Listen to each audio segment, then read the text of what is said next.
Um, here's the thing: is water in Houston is complicated. Of course. Do you guys remember the drought that like took Conroe, where like boats were sitting in mud and all that kind of stuff? So that caused a lot of homeowners to sue the city of Houston. Do you know why? No. Because a lot of people don't realize that Lake Conroe is a reservoir for Lake Houston.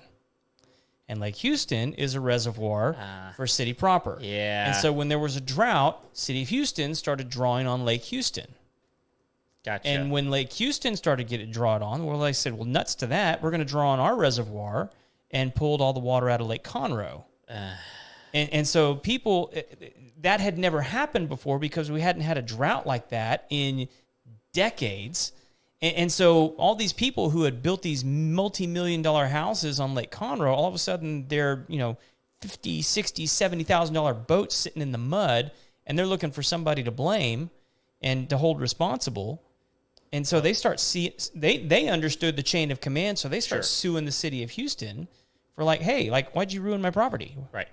So it gets complicated. And so like, but you can't have it both ways, right? Right. So now it's like, okay, so now who gets to make the call on whose property gets flooded when you open the dam and the spillway from these reservoirs?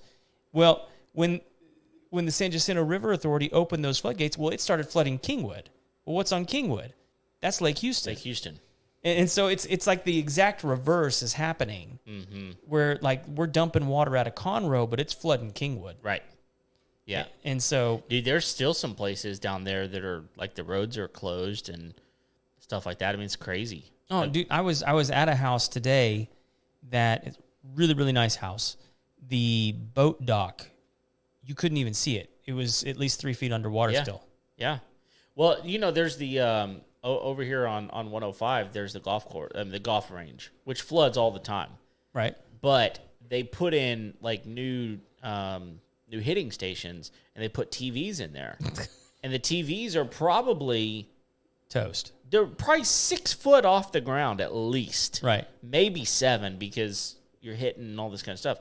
They were underwater. Yeah, I don't doubt it. And again, it's a TV. I'm not worried about it. I'm just talking about the level. The level of it, yeah. I mean, that's it. Wow. It's crazy, dude. Absolutely crazy.